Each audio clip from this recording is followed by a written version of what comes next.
Today we will be reading Tom Thumb's Travels from the book Household Stories by the Brothers Grimm. This book was written by Jacob and Wilhelm Grimm in German in 1886. This 1963 edition was translated by Lucy Crane, illustrated by Walter Crane, and published by Dover Publications Incorporated in New York. Let's begin. Tom Thumb's Travels. There was once a tailor who had a son no higher than a thumb, so he was called Tom Thumb. Notwithstanding his small size, he had plenty of spirit, and one day he said to his father, "Father, go out into the world, I must and will." "Very well, my son," said the old man, and taking a long darning needle, he put a knob of sealing wax on the end, saying, "Here is a sword to take with you on your journey." Now the little tailor wanted to have one more meal first, and so he trotted into the kitchen to see what sort of a farewell feast his mother had cooked for him. It was all ready, and the dish was standing on the hearth. Then said he, "Mother, what is the fare today?" "You can see for yourself," said the mother. Then Tom Thumb ran to the hearth and peeped into the dish. But as he stretched his neck too far over it, the steam caught him and carried him up the chimney. For a time he floated with the steam about in the air, but at last he sank down to the ground. Then the little tailor found himself out in the wide world, and he wandered about, and finally engaged himself to a master tailor. But the food was not good enough for him. "Mistress," said Tom Thumb, "if you do not give us better victuals, I shall go out early in the morning and write with a piece of chalk on the house door, 'Plenty of potatoes to eat, and but little meat, so goodbye, Mr. Potato.'" "What are you after, grasshopper?" said the mistress. And growing angry, she seized a piece of rag to beat him off. But he crept underneath her thimble, and then peeped at her, and put his tongue out at her. She took up the thimble, and would have seized him, but he hopped among the rags, and as the mistress turned them over to find him, he stepped into a crack in the table. "Hee hee, mistress!" cried he, sticking out his head, and when she was just going to grasp him, he jumped into the table drawer. But in the end she caught him, and drove him out of the house. So he wandered on until he came to a great wood, and there he met a gang of robbers, who were going to rob the king's treasury. When they saw the little tailor, they thought to themselves, "Such a little fellow might easily creep through a keyhole and serve instead of a lockpick." "Halloa!" cried one. "You giant Goliath, will you come with us to the treasure chamber? You can slip in and then throw us out the money." Tom Thumb considered a little, but at last he consented, and went with them to the treasure chamber. Then he looked all over the doors above and below, but there was no crack to be seen. At last he found one broad enough to let him pass, and he was getting through when one of the sentinels that stood before the door saw him. and said to the other, "See what an ugly spider is crawling there. I will put an end to him."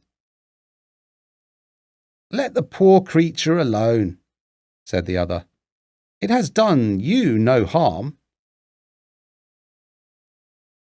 So Tom Thumb got safely through the crack into the treasure chamber, and he opened the window beneath which the thieves were standing, and he threw them out $1 after another. Just as he had well settled to the work, he heard the king coming to take a look at his treasure, and so Tom Thumb had to creep away. The king presently remarked that many good dollars were wanting, but could not imagine how they could have been stolen, as the locks and bolts were in good order, and everything seemed secure. And he went away, saying to the 2 sentinels, "Keep good guard. There is someone after the money." When Tom Thumb had set to work anew, they heard the chink, chink of the money, and hastily rushed in to catch the thief. But the little tailor, as he heard them coming, was too quick for them, and, hiding in a corner, he covered himself up with $1, so that nothing of him was to be seen. And then he mocked the sentinels, crying, "Here I am!" They ran about, and when they came near him, he was soon in another corner, under $1, crying, "Here I am!" Then the sentinels ran towards him, and in a moment he was in a third corner, crying, "Here I am!" In this way he made fools of them, and dodged them so long about the treasure chamber that they got tired and went away. Then he set to work and threw the dollars out of the window, one after the other, till they were all gone. And when it came to the last, as he flung it with all his might, he jumped nimbly on it, and flew with it out of the window. The robbers gave him great praise, saying, "You are a most valiant hero. Will you be our captain?" But Tom Thumb thanked them, and said he would like to see the world first. And then they divided the spoil, but the little tailor's share was only 1 farthing, which was all he was able to carry. And then binding his sword to his side, he bid the robbers good day, and started on his way. He applied to several master tailors, but they would not have anything to do with him. And at last he hired himself as indoor servant at an inn. The maidservants took a great dislike to him, for he used to see everything they did without being seen by them. And he told the master and mistress about what they took from the plates, and what they carried away out of the cellar. And they said, "Wait a little, we will pay you out," and took counsel together to play him some mischievous trick. Once, when one of the maids was mowing the grass in the garden, she saw Tom Thumb jumping about and creeping among the cabbages, and she mowed him with the grass, tied all together in a bundle, and threw it to the cows. Among the cows was a big black one, who swallowed him down without doing him any harm.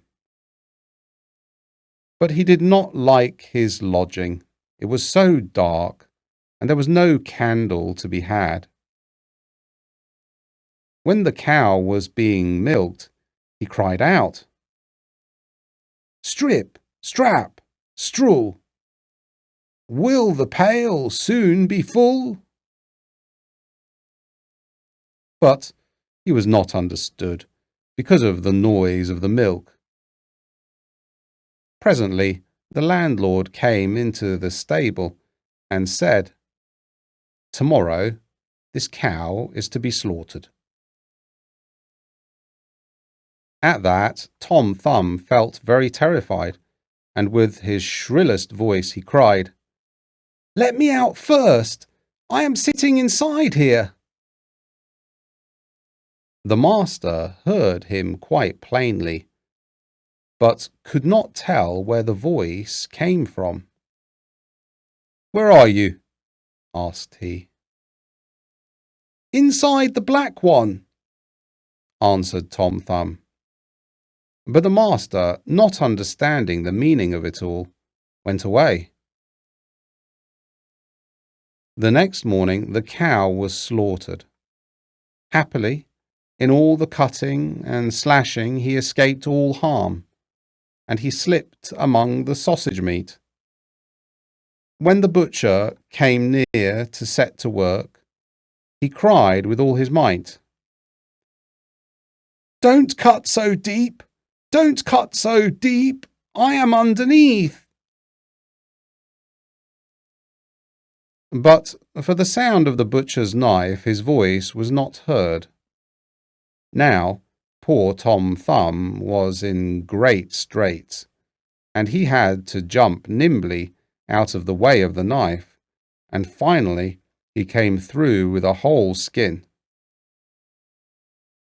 But he could not get quite away, and he had to let himself remain, with the lumps of fat to be put in a black pudding. His quarters were rather narrow, and he had to be hung up in the chimney in the smoke, and to remain there a very long while. At last, when winter came, he was taken down, for the black pudding was to be set before a guest. And when the landlady cut the black pudding in slices, he had to take great care not to lift up his head too much, or it might be shaved off at the neck. At last he saw his opportunity, took courage, and jumped out. But as things had gone so badly with him in that house, Tom Thumb did not mean to stay there, but betook himself again to his wanderings. His freedom, however, did not last long. In the open fields there came a fox, who snapped him up without thinking. "Oh, Mr. Fox," cries Tom Thumb, "here I am sticking in your throat. Let me out again." "Very well," answered the fox. "It is true you are no better than nothing. Promise me the hens in your father's yard, then I will let you go." "With all my heart," answered Tom Thumb. "You shall have them all, I promise you." Then the fox let him go, and he ran home. When the father saw his dear little son again, he gave the fox willingly all the hens that he had. "And look, besides, what a fine piece of money I've got for you," said Tom Thumb, and handed over the farthing which he had earned in his wanderings. But how, you ask, could they let the fox devour all the poor chicks? Why, you silly child, you know that your father would rather have you than the hens in his yard. The end.